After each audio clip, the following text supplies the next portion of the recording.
това място, за да Ти се поклониме. Ние сме тук, Господи, за да чуем от Тебе. Това Ти благодаря, че всеки един е дошъл с отворено сърце. Ние се предаваме на Тебе. Ние сме дошли, Господи, за да Те познаем повече и повече. И Ти благодарим, че Ти си ни избрал, че Ти си ни извикал от царство на тъмнината, си ни преселил в Твоето царство. Си ни дал правото да се наречем Твои синове и дъщери. Ние Ти благодарим за Твоите славни велики обещания.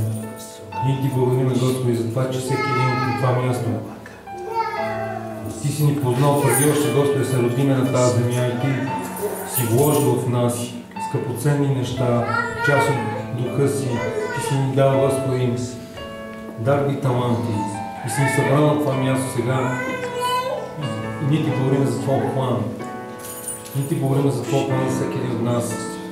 Без значение как се намираме сега в нашия живот, без значение дали сме близо или далеч от Тебе, всеки един от нас, Господи, ние идваме сега и правим крачка в духа по посока Тебе и Твоето царство. И ние желаем, Господи, Ти да извършиш нещо в нас тази сутрин. Този ден, Господи, ние Ти даваме шанса да дойдеш и, Господи, да депозираш нещо ново в нас. Ние Ти говорим, Господи, за освежаващата сила на Твоя дух. Ние Ти говорим за Твоя дух на живот на това място. Ти говорим, Господи, че Ти изпълваш сега тия съдове. О, халелуя! Да, Господи, ела изпълни нашето сърце, изпълни, Господи, нашия дух, освежи нашата душа. Халелуя! О, халелуя, Исус! Ние Те почитаме, Господи, и ние изговаряме тия думи, че Ти си нашия Господ, че Ти си нашия Господар, че Ти си нашия Учител, Ти си нашия Утешител, Ти си нашия Изцелител, Ти си нашия Снабдител. Твоето име е верен. Затова аз Ти говоря, Господи, за това, че Ти ни помага сега да оставим всичко на страна и да се фокусираме върху Тебе. Да отвориш, Господи, да просветлиш очите на нашето сърце, за да може да Те познаем, Господи. Познаем Тебе и Твоята сила. Силата на Твоето възкресение, Господи, да разчупи в нас всяко робство, да разчупи, Господи, неща, които ни връзват, които ни спъват, които, халелуя, о, халелуя, Господи, Ти си направил победители, Ти си ни, о, халелуя, Ти си направил, Господи, силни, в Тебе можем всичко. Понеже Ти си ни призвал, Господи, и Ти ни виждаш не такива, каквито се виждаме ние, но Ти ни виждаш с очите на вярата. Аз не моля сега да ни помогнеш да видим себе си в светлината на Твоето Слово. И Ти благодаря, Господи, че Ти укрепваш нашата вяра, за да можем да Ти служим, за да можем да пораснем и да проходим в нашето призвание. И аз Ти благодаря, че Ти, Господи, отключваш нови неща и Ти, Господи, халелуя, отключваш, Господи, този депозит, който си вложил в нас, той започва да работи. Халелуя, халелуя, халелуя. Аз Ти говоря за това изграждане, Господи, за това духовно изграждане на Твоите свети, за това екипиране, за да можеш да проходим в свръхестественото.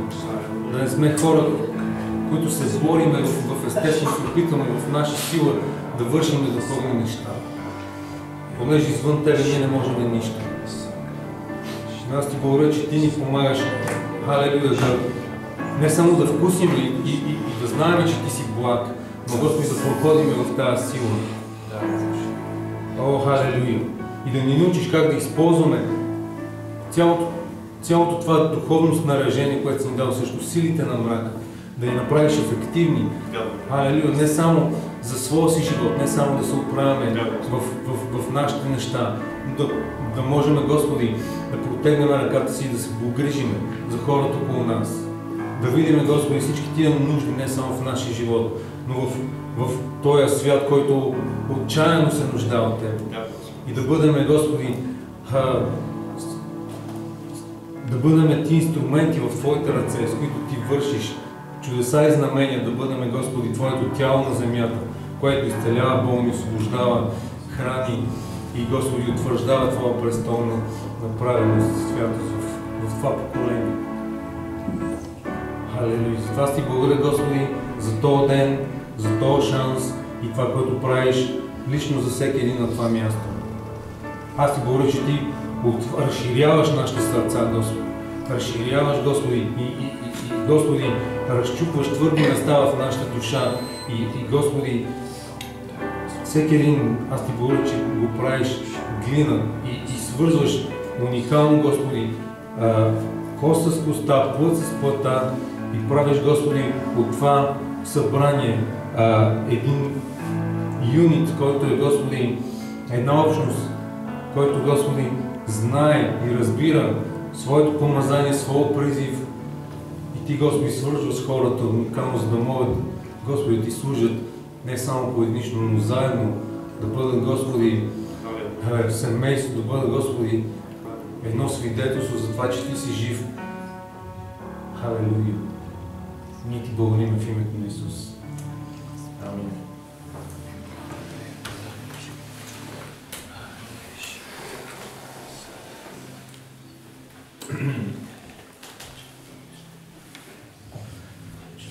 Халелуя! Добре, вярвам, че вече достатъчно сме приели Слово, така че аз няма се задълбавам в някакви големи неща. Просто мога набързо да ви споделя това, което в момента приковава моето внимание, това, което аз размишлявам, разсъждавам и това, което аз виждам и вярвам и се моля Бог да извърши в моя живот, това, което искам да видя аз. Защото вярвам, че живеем в много сериозни времена. Това, което буквално това, което става в момента е, не знам, може би един от най-великите и най-вълнуващи времена от както Бог е създал света.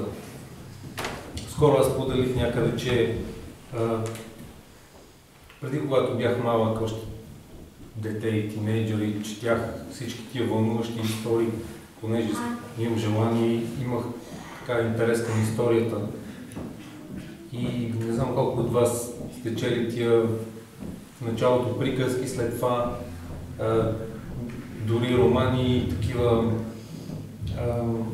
различни случки за героите не само на Библията, и на историята. Случки за рицари, за героите, но по това време и всеки един млад човек, всяко едно дете се впечатлява от тия неща. И си казвам, добре, и хората в какво време са живяли, нали? Пък ние сега тук нищо интересно едва ли не се случва в наши дни. Обаче не е така. Аз вярвам, че Бог, във всяко едно поколение Бог ражда хора със специален призив. И това, че ние сме се родили в тези дни, не е случайно. Защото Бог е вложил в нас неща, които са достатъчни, за да имаме победата и да спечелим нашето поколение за Христос. И това, което виждам, че се случва исторически, икономически, социално, просто тази невероятна динамика на днешния ден е невероятно и забележително и цялата тази информация и развитието на науката и технологиите е толкова голямо и толкова динамично в днешния ден, че хората казват, че всеки 10-20 години се удвоява знанието, което в момента се генерира от целия свят. И тази глобализация, която става и този обмен на информация, просто е уникално. Ако се замислиме, се върнем малко назад във време, дори 10 години назад, света беше толкова по-различен. Тогава нямаше Skype, нямаше Facebook, интернет беше на толкова по-ниско равнище от сега. Нямаше дори телефоните, бяха с черно-бял дисплей, нямаше камери, да не говорим за всички тия неща, които в момента може да правим с таблети и така нататък. И това е просто един малък пример на това колко се е развило обществото и колко ние като вярващи би трябвало да сме по-флексибли, по-гъвкави, да сме по-готови да превключиме на друга скорост, не само в естественото да сме в крак с технологията, но и в духа, понеже в духа има същата тази динамика. И ние трябва да забележим това нещо, понеже това е много важно за нашето духовно развитие, за нашето... понеже Исус казва, бъдете будни, и това го казва постоянно в Новия Завет. И ние, за да бъдем будни, ние трябва да бъдем в крак с нещата. Ние трябва да бъдем в час, както се казва на жаргон.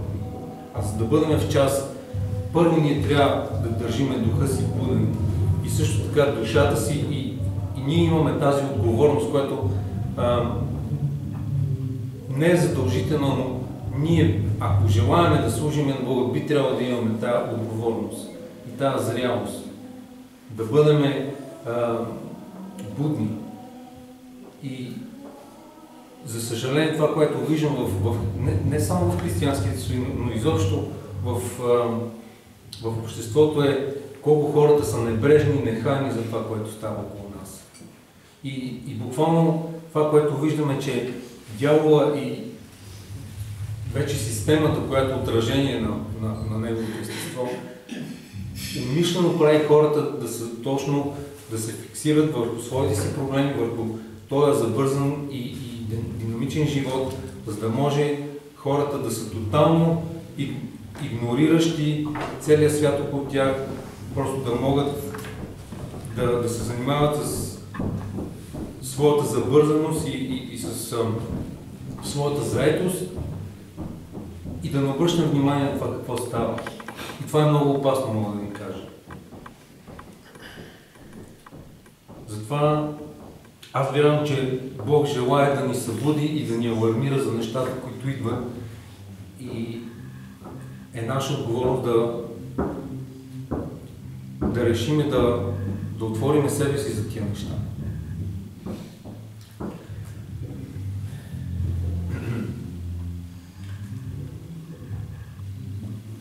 Добре, нека да отвориме да видим няколко стиха.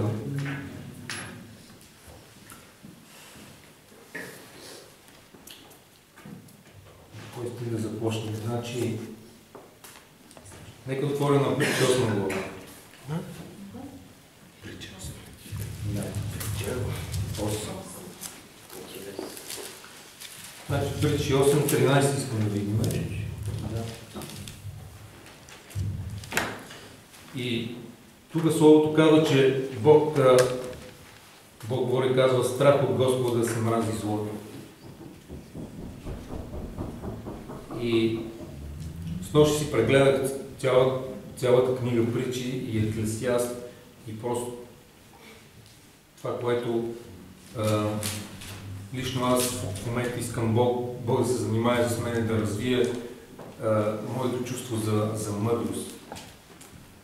Защото знаем, че ние се нуждаем от мъдростта на Бога ежедневно и това е една черта, която Бог иска да развива всеки един, понеже ако четете Притчи, вижда как Бог казва, че главното е мъдрост. Той казва, затова придобивате мъдрост. И в този динамичен живот, в тази забързаност и заетост, която е в днешния ден, едно от нещата, които ние трябва със сигурност да научим и да стане част от нашия характер е да винаги да се умееме да подредиме нещата в някакъв ред, да поддържаме някакви приоритети в живота си. И това е много ценно и това е много трудно, мога да ви кажа. Да отсееме важното от маловажното и да пазиме фокуса върху важните неща. Защото днес толкова много неща могат да те разсеят, със сигурност врага постоянно ти пуска неща и просто гледа да отклони вниманието ти от важните неща в твоя живот. Само като си пуснеш телевизор, имаш 100 канала, 200 канала. И всяко едно нещо, реклами, постоянно ни промиват мозъците с реклами, с какво ли не. И всяко... Знаме какво е западното общество в момента. Това звяр с тия железни зъби, който описва Библията, който буквално те смилва и те правите част от системата. И както гледахме една от песните на Евровизия, как един човек тича в едно колело. говоря за шокиращия победител, това е друга тема. Но ако видяхте, ако си спомняте песента на Украйна, имаше един човек, който тичаше в едно колело. И това е просто едно отражение на истинското нещо, което е хамстърчето, как тича в колелцето, нали? И буквално ние сме точно, това е една илюстрация как ние изглеждаме отстрани. Всеки един тича в това колело на неговия си живот. И всеки тича и е забърни и си мисли, че гони неща. В същото време, както се казва словото, това е гонене на вятъра и това е суета. И си мислим, още една смяна, още малко пари, още това, още това. Тичам и бързам. И в същото време си въртиме на едно място. Буксуваме в духа и нямам абсолютно никакви резултати. Защото просто сме фокусирани на неща, които не са важни според вечността на Божието Слово, според тази перспектива, през която Бог гледа на нещата. И затова е толкова важно, брати, да имаме тази духовна мъдрост. Понеже мъдрост е просто една дума, но в нея ние може да видим колко много други думи са включени в тази дума мъдрост. И когато Бог говори за мъдрост, само през първите 7-8 глави на притчи вие може да видите, Бог говори за разсъдливост, Бог говори за благоразумие, за предпазливост, за здравомислие, за благоразумие, за знание, за всички тия синоними на тази дума мъдрост. И те имат различен нюанс, и те ни помагат да имаме този, Библията го нарича здрав разум. Здрав разум, който толкова много се нуждаеме в днешно време. За да можем да бъдем адекватни. Да бъдем адекватни не само на това, което става, но да бъдем адекватни на Бога и това, което Той желае да направи. Да бъдем в крачка с Него. Понеже вижте, Бог се движи, Бог е Бог на движението, на динамики. Бог прави неща, Бог винаги е заед, Той не седи просто е така да гледа телевизия. Бог върши неща. Бог е заед, понеже Той има план. Словото казва, че Божите очи тичат по лицето на земята и търсят някой, който да се отвори за него. И затова ние трябва да бъдем адекватни на това, което Бог желае да направи. Защото Бог има нужда от нас. Неговата воля трябва да се свърже с нашото да и амин, с нашата вяра, за да можем да видим някакъв резултат. И това, което виждам в момента да става, не знам колко от вас следите новини, колко от вас се интересувате от това какво става в Близки изток, от това какво става в Украйна, в всички тия неща. Аз вярвам, че на първо място е много важно ние да се интересуваме от тях. Второ място е важно да изберем източниците на информация. Защото мога да ви кажа, че в момента живеем в невероятно време на пропаганда, медийна война и не всичко, което ви казват от телевизора или от вестника е обективната истина. Поне ние тук на Запад и които имаме, почти всички имаме достъп до интернет, мога да ви гарантирам, че ако си пуснете няколко различни телевизионни канала, може да видите едно и също събитие, да ви кажат, че едно нещо е бяло и след това на другия канал да ви кажат, че това нещо е черно. Буквално толкова е различна перспективата и толкова е различен начин на отразяване на информацията и събитията, които се случват в момента. Затова ви казвам, много е важно ние като християни да знаем и да изпитваме нещата, както се казва Словото. Да изпитваме, не всичко да приемаме за чиста монета, както се казва. Защото в момента е мътна водата и дявола лови шарани на поразия. И за съжаление, ние като християни можем много лесно да влезем в тази уловка, да бъдем манипулирани. Понеже врага знае нашите убеждения, врага знае, че ние подкрепяме определен вид партии, определен вид общества и той много лесно знае как да ни пусне под парзалката на измамата, за да ни заблуди и да ни вкара в нещо, което де-факто може да изглежда истината и правилното нещо и в същото време да се окаже в един ден, че сме били излъгани, манипулирани и че в същото време всички наши усилия са довели до издигане на дявола дори. Затова ние трябва да бъдем мъдри. Жизнено се нуждаем от тази мъдрост. Казвам ви, крещяща нужда имаме от мъдростта на Бога. От тази разсъдливост, от това духовно разбиране, от знанието за това какво е истината, какво е справедливост, какво е реалност, какво е правилност, всичките тия неща. И понеже ние си имаме работа с бащата на лъжата, представете си колко по-лесно е да излъже дявола някой от нас. Когато той е излъгал цели нации, когато се върнем в историята, ние виждаме буквално цели нации да се прекланят пред дявола. И ние имаме, дори миналия век е живо отражение на това как една идеология може да плени цели общества, може да плени цели континенти и да държи хората в родство и в поклонение на Сатана и неговия вид система, която желая да се установи на земята. Дявол желая да управлява земята. И той използва хората, той използва не само личности, той използва цели прослойки от населението, той използва цели класи, използва общества, организации, използва държави, използва всякакъв вид система, която му дава възможност да утвърди престола си на определени места. Библията го нарича високите места.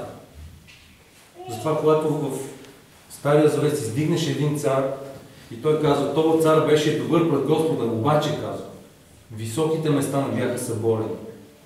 Кои бяха тия високи места? Това бяха местата, където хората ходеха и правеха жертви на идоли.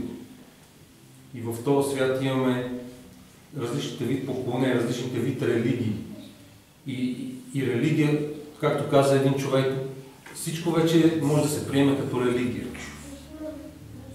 Начинът, по който се обожествява, начинът, по който се издига в култ определено нещо. Футбола днешния ден е религия. Различните видовете забавления и всички тия неща. Така че мъдростта на Бога е нещо, което жизнено ни касае. И неговите разклонения.